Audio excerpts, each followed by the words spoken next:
आज की हमारी कहानी है अनन्या की कहानी। एक बेवफा प्यार का दर्द। यह कहानी है अनन्या की, एक मासूम लड़की की, जिसे झूठे प्यार ने केवल धोखा नहीं दिया बल्कि उसकी जान भी ले ली। अनन्या एक गरीब परिवार में पली बढ़ी थी। उसके पिता कपड़े की दुकान पर काम करते थे और माँ घरों में बर्तन धोने का काम करती थी। अनन्या अपने माँ बाप की इकलौती संतान थी और उन्होंने उसे बड़े प्यार से पाला था। उनका सपना था कि अनन्या पढ़ लिख कर कुछ बने, जिससे गरीबी का कलंक मिट सके। जब अनन्या ने 10वीं का इम्तिहान पास किया, उसके माँ बाप की खुशी का ठिकाना नहीं रहा। उन्होंने कस्बे के इंटर कॉलेज में उसका नाम लिखवा दिया। उस कॉलेज तक पहुंचने के लिए उन्होंने किसी तरह पैसे जुटाकर उसे एक पुरानी साइकिल दिलाई। अनन्या जब साइकिल पर बैठकर स्कूल जाती तो उसे लगता जैसे वह आसमान में उड़ रही है। ये उसका सपना था, जो उसकी मेहनत और माँ बाप के प्यार से पूरा हुआ था।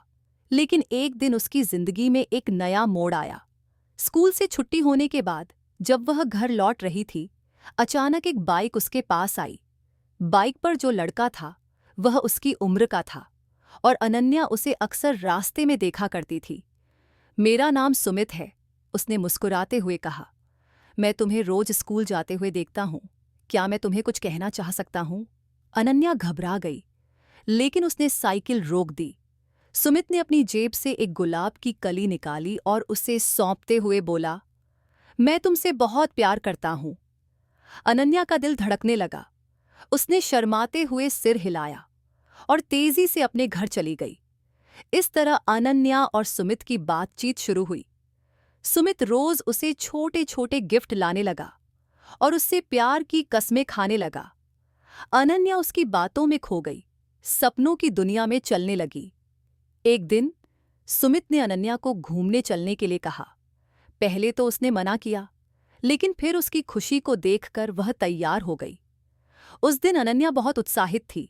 जब वह सुमित के साथ नदी के किनारे पहुंची तो उसकी खुशी का ठिकाना नहीं रहा। पर थोड़ी ही देर में अचानक 3 लड़के वहां आ गए। अनन्या घबरा गई और जल्दी जल्दी अपने कपड़े ठीक करने लगी। एक लड़के ने उसका हाथ पकड़ लिया और बोला, इतनी भी जल्दी क्या है? हम भी तो तुम्हारे दीवाने हैं।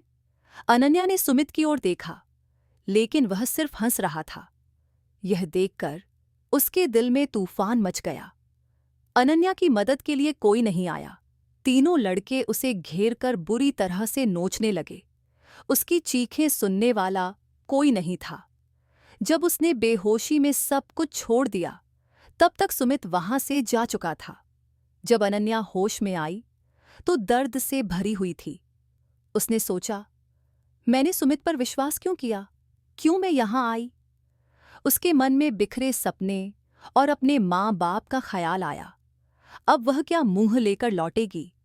उसने किसी तरह नदी के किनारे पहुंचकर पानी की ओर देखा। उसकी आंखों में आंसू थे और वह खुद को अकेला महसूस कर रही थी। एक बार फिर सुमित का चेहरा उसकी आंखों के सामने आया। गुस्से और घृणा से उसका मन भर आया। अनन्या ने हाथ जोड़े और अपने माँ बाप से माफी मांगी। फिर उसने नदी में छलांग लगा दी। वह डूबने लगी, लेकिन न तो वह किसी से मदद मांग रही थी और न ही बचने की कोशिश कर रही थी। उसके मन में एक ही सवाल था, मैंने सुमित को प्यार क्यों किया? इस तरह झूठे प्यार ने उसे बर्बाद कर दिया। उसकी कहानी हमें यह सिखाती है कि प्यार खूबसूरत है, लेकिन हमें अपने दिल की सुननी चाहिए। दूसरों पर विश्वास करने से पहले खुद को समझना जरूरी है। किसी को अपना तन मन सौंपने से पहले उसके नतीजों के बारे में सोचें। अनन्या की तरह धोखा खाने से बचने के लिए यह बातें ध्यान में रखें। प्यार में एतबार करना बुरा नहीं है, लेकिन अपने भीतर जज्बातों को पहचानने की क्षमता भी होनी चाहिए। नहीं तो हम भी अनन्या की तरह ठगे जा सकते हैं। अगर आपको यह कहानी अच्छी लगी हो तो लाइक, शेयर और सब्सक्राइब जरूर कीजिएगा।